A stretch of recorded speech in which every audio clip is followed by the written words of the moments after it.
hors des murs. Le courant. Il faudrait, pour quitter la ville, un vieux bateau, suivant l'eau lentement, sans voile et sans rame.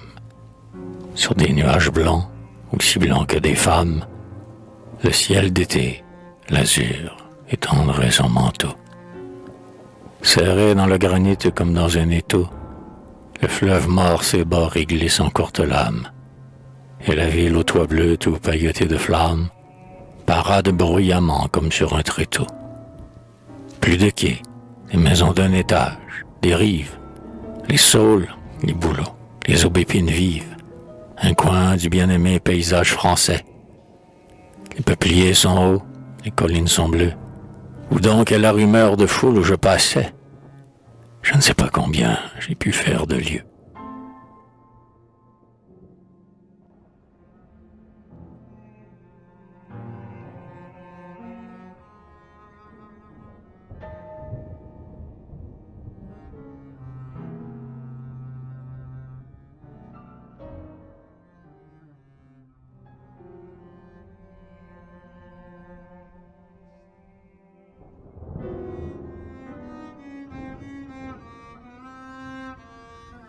Chemin de halage.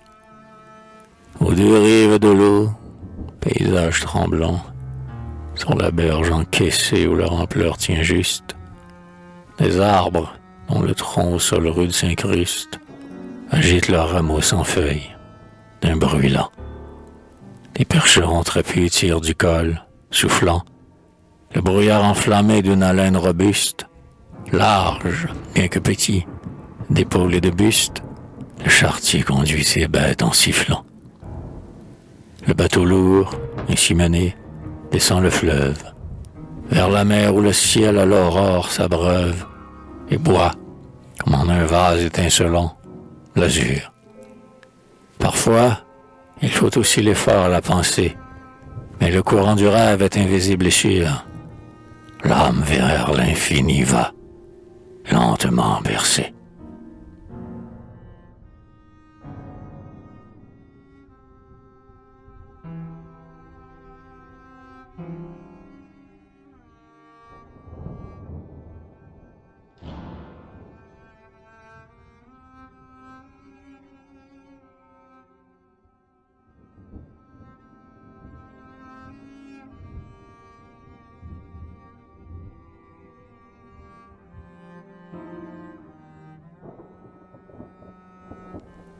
L'arche.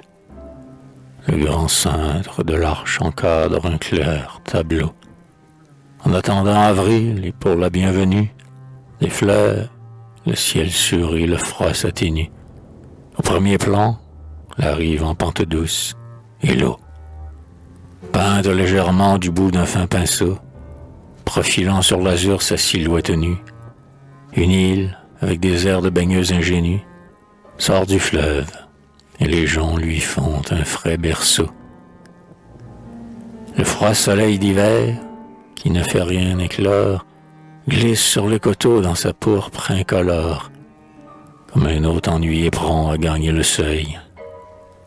Mais la tonnelle semble attendre sur la berge, et j'entends clairement pétiller dans l'auberge la friture dorée et le vin d'Argenteuil.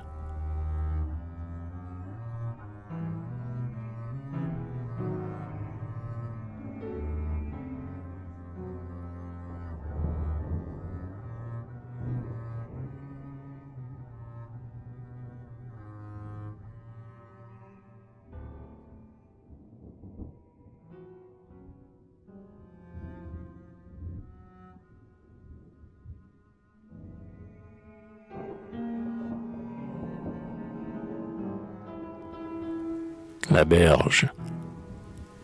Malgré le froid, le ciel est en fête, et l'azur parle encore, adoucit la lumière adorable. Penché sur l'horizon, le soleil favorable se répand et ne laisse aucun détail obscur. La colline, montrant au loin sur un fond pur, le profil dépouillé d'un saule ou d'un érable, abrite des maisons blanches, et sur le sable, de la grève, un vieux banc se chauffe près d'un mur. le jour clair, les coteaux courants comme des ondes, et les blanches maisons, et les tonnelles rondes, se fondent en accord comme dans un concert. Un concert où, tenant le devant de la scène, entre les gens fredonne à petit bruit la scène, un de ces airs légers que l'on chante au dessert.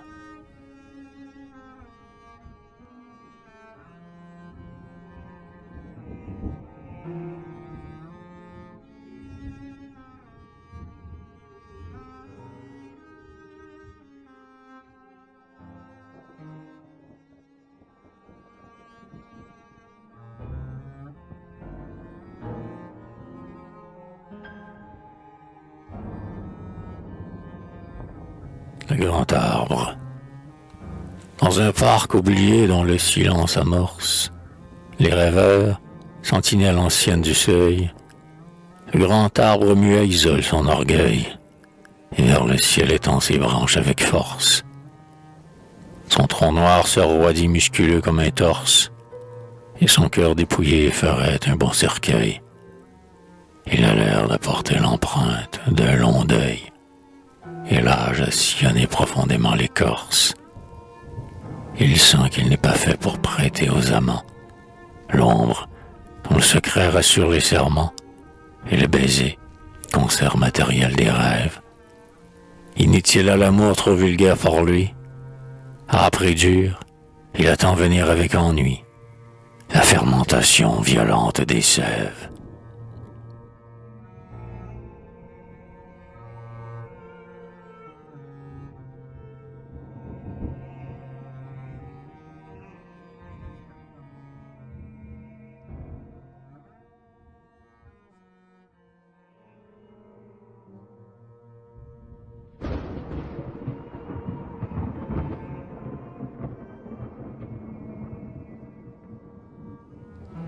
La neige. L'air donne le frisson comme un breuvage amer. Le jour est morne, éteint, et prend des tons de cuivre. Les moineaux, pépillant de froid, se laissent suivre, et, s'envolant, font sur la brume un vague éclair. La neige, floraison pâle des ciels d'hiver, fait pleuvoir tristement ses étoiles de givre. Les arbres aux bourgeons captifs qu'avril délivre se la mettent au front, ainsi qu'un joyau clair.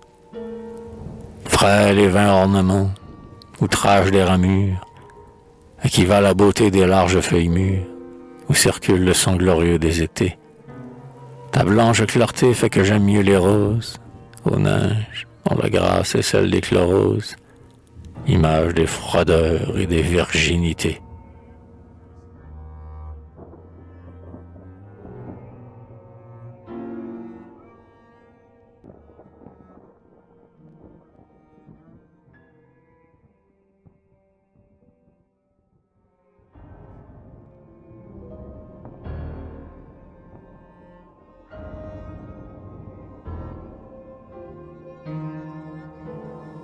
La lisière du bois. La lisière du bois suit le petit chemin d'ocre jaune où tout pli rit d'une graminée. La pente, pleine d'air, est comme illuminée d'un lever d'ailes d'or, de soufre et de carmin. Vrillent des liserons glissant leurs vertes mains, éphémères d'un soir ou d'une matinée. Toute la fleur exquise, humble, indéterminée, de l'herbe, amour d'hier, semence de demain. Cependant, l'aïeul doux, au plus faible, le chêne, souffrant ses genoux les mousses et la chaîne, des églantiers, faiseurs de roses et de miel, regarde du côté des marguerites blanches, et, mendiant d'azur, il tend ses vieilles branches pour y prendre à plein doigt un grand morceau de ciel.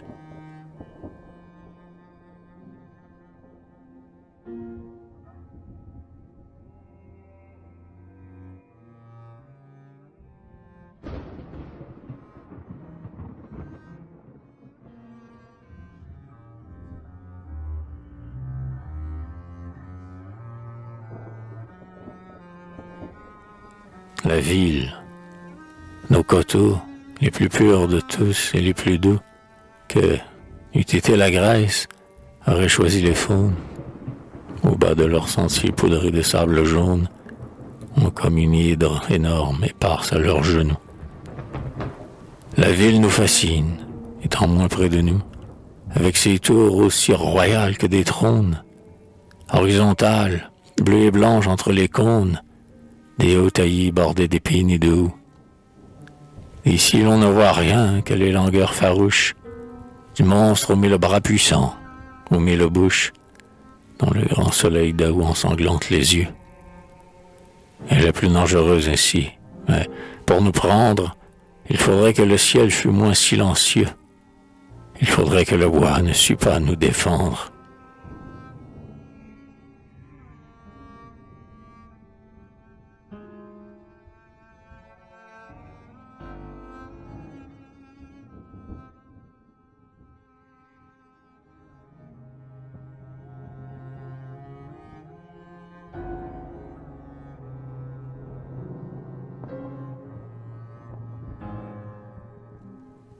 Soir de lune, avril. L'azur du soir s'éteint rayé de bandes vertes, comme hors de son lit un fleuve débordé. La lune se répand et les terres inondées ruissellent des coteaux pleines découvertes. Sous le voile muet de ces lueurs désertes, nulle voix qui s'élève et nulle pas attardée. Les bruits vivants du jour la terre n'a gardé que le vague frisson des feuilles entr'ouvertes. C'est un cadre incertain de rêves allemands, un linceul de clarté bleue et de flots dormants, où la nature a froid comme une ensevelie. Les sangs sont bleus noyés, et sous le clair rideau, des chaînes, l'œil rencontre avec mélancolie, de blancs rayons tombés comme des flaques d'eau.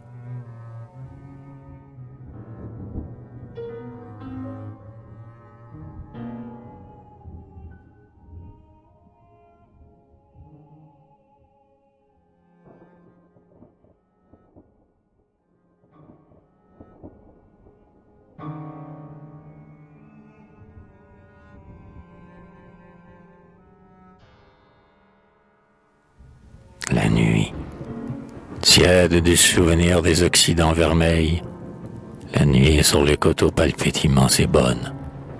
Elle est comme la mer, un vent d'elle y frissonne. Leur couleur est semblable et leurs bruits sont pareils.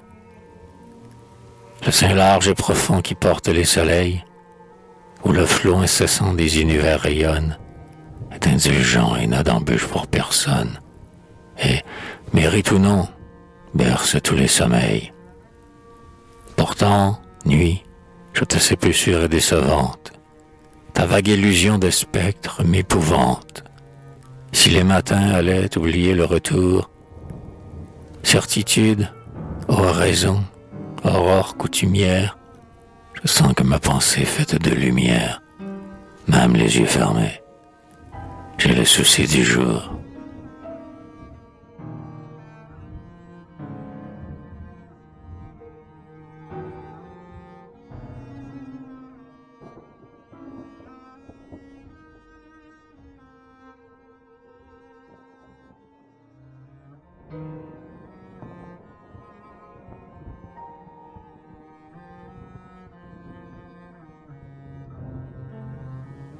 Le réveil. Le soleil s'est levé du milieu des collines, comme le premier-né divin des nuits d'été, déchirant, dans un vol de flammes emportées, du matin frissonnant les frêles mousselines. Les champs, l'eau, les forêts graves et sibyllines, toute la terre vibre et prise de clarté.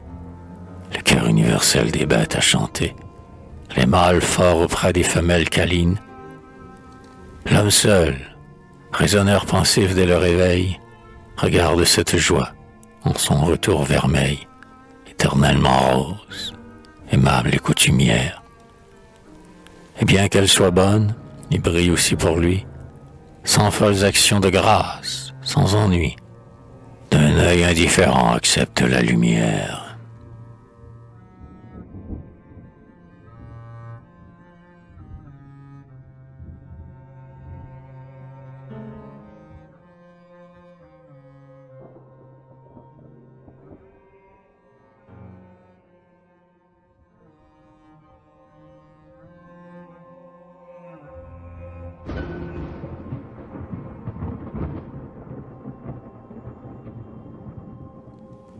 le désir.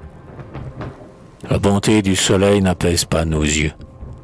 Nous avons les prés clairs où l'eau met des buées, les collines aux plis charmants continués, en des bancs de couleur de perles au bord des cieux. Nos chênes sont si hauts, si vaillants et si vieux, qu'ils connaissent la foudre et parlent aux nuées. Les forêts de 100 ans que l'on n'a pas tuées sont les cœurs où la corde et voix chantent le mieux. D'où vient qu'ayant l'odeur vive des matinées, les pourpres du couchant dans le ciel entraîné, les molles nuits d'été qui s'allument pour nous, nous sentions nos désirs s'enfler comme des voiles. Pourquoi les horizons sont-ils d'un bleu si doux? Pourquoi chercher au loin de nouvelles étoiles?